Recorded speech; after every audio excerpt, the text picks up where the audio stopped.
샬롬 할렐루야. 마태복음 5장 7절. 긍휼히 여기는 자는 복이 있나니 그들이 긍휼히 여김을 받을 것이며. 아멘. 히브리서 12장 6절입니다. 주께서 그 사랑하시는 자를 징계하시고 그가 받으시는 아들마다 책짓질 하심이라 하였으니. 아멘. 제목은 팔복 다섯 번째, 긍휼히 여기는 자는 복이 있나니입니다. 긍휼은 가엾게 여기다, 불쌍하게 생각하다입니다.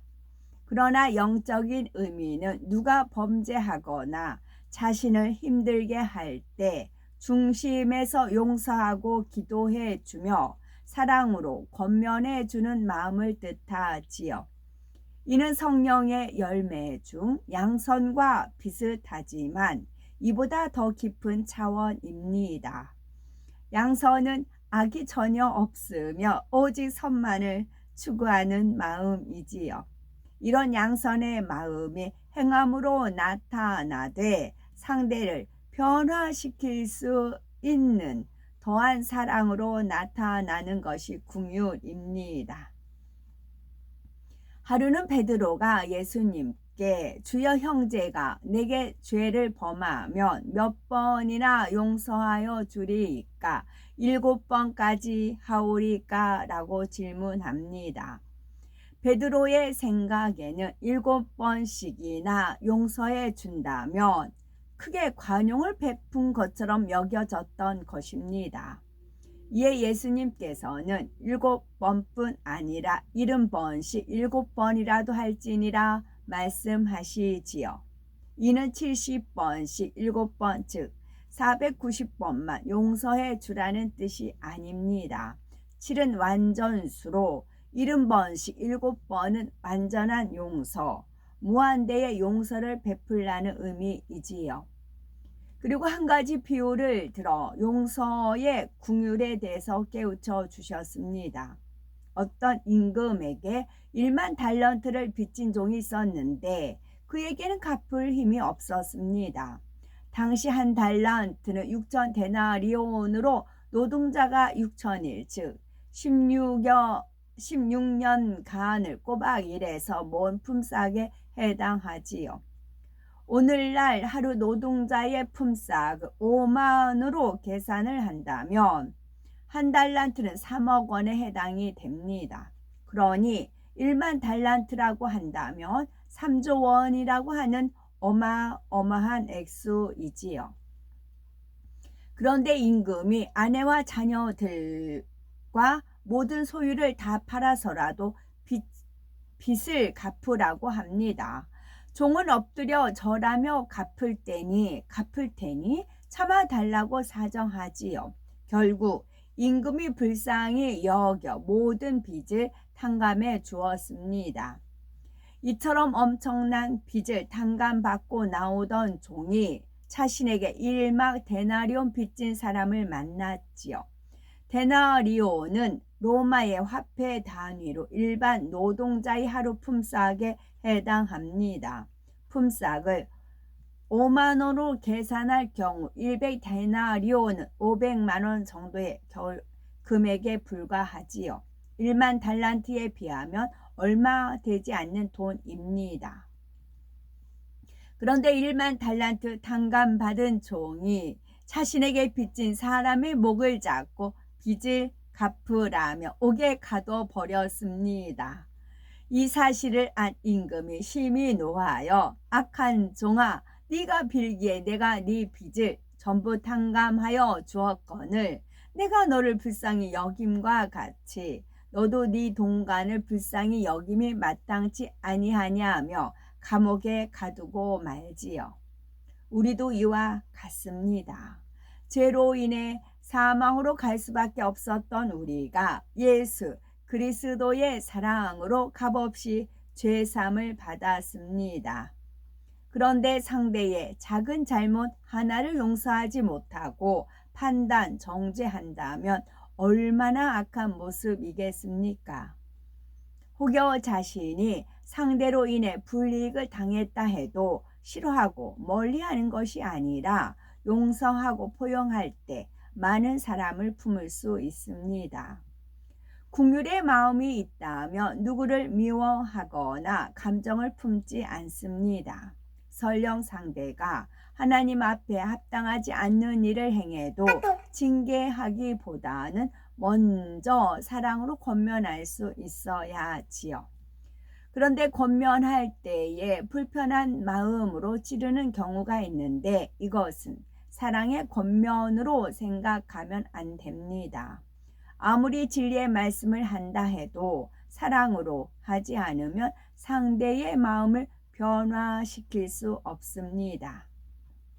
상황에 따라 긍휼이 징계의 형태로 나타나는 경우도 있습니다. 징계의 긍휼 역시 미움이나 정죄함으로 하는 것이 아니라 그 근본은 사랑에서 비롯된 것이지요.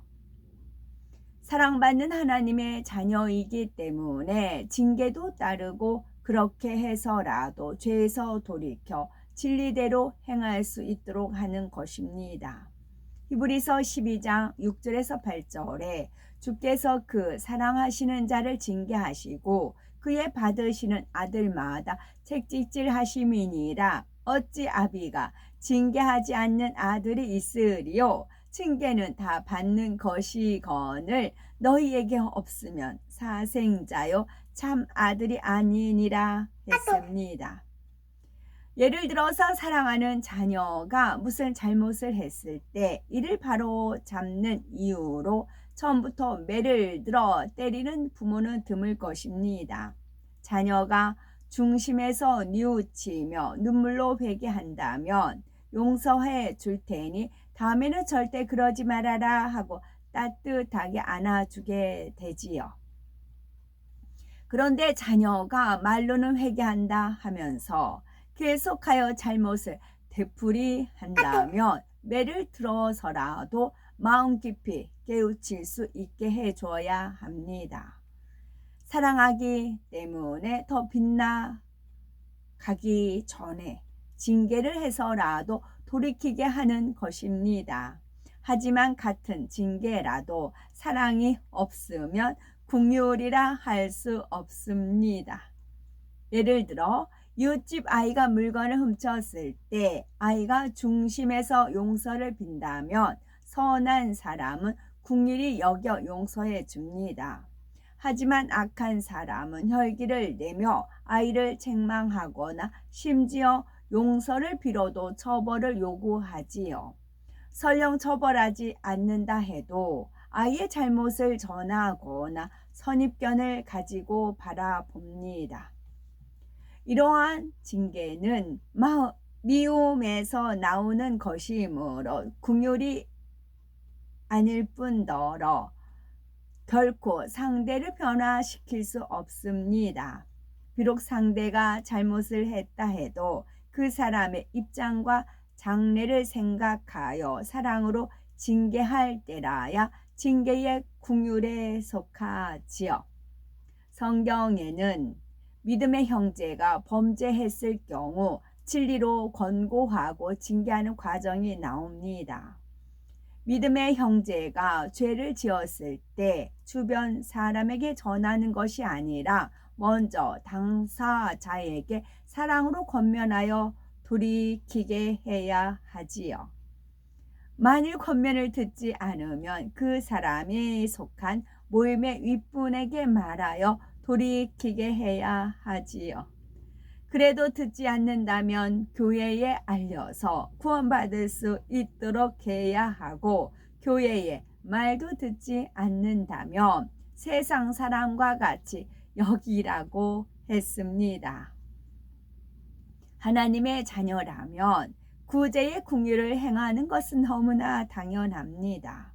만일 믿음의 형제가 가난으로 고통받고 있는데 말로만 안타까워하고 행함이 없다면 긍휼이라 할 수 없습니다.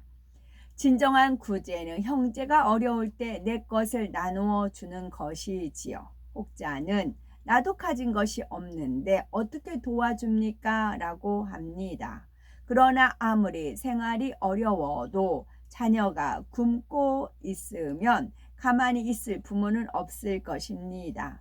믿음의 형제에게도 내 자녀와 같이 행할 수 있어야지요.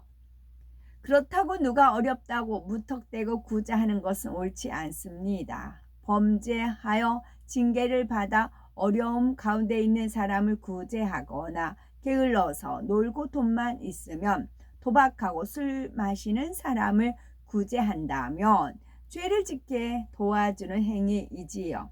하나님 보시기에 합당하지 못한 구제는 오히려 축복이 막히는 결과를 초래할 수가 있지요. 따라서 잘 분별하여 구제해야 됩니다.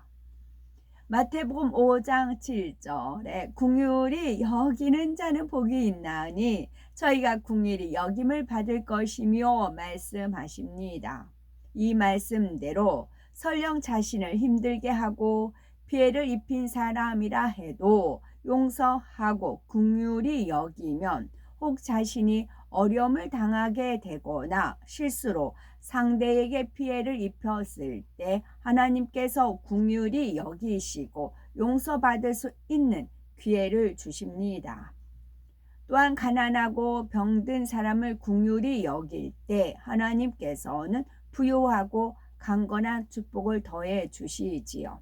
우리가 다른 사람을 긍휼히 여기면 하나님께서도 우리의 허물을 용서하시고 부족함이 없도록 채워주시며 연약함을 강건하게 바꾸어 주십니다. 이것이 바로 긍휼히 여기는 자가 하나님께로부터 긍휼히 여김을 받는 축복입니다. 불순종한 요나를 도왔다가 어려움을 당한 경우가 있지요. 아수르 제국의 수도 니누웨는 그 악독이 하나님 앞에 상달될 정도로 컸습니다. 이에 하나님께서는 요나에게 니누웨로 가서 하나님의 뜻을 외치라고 명하셨지요.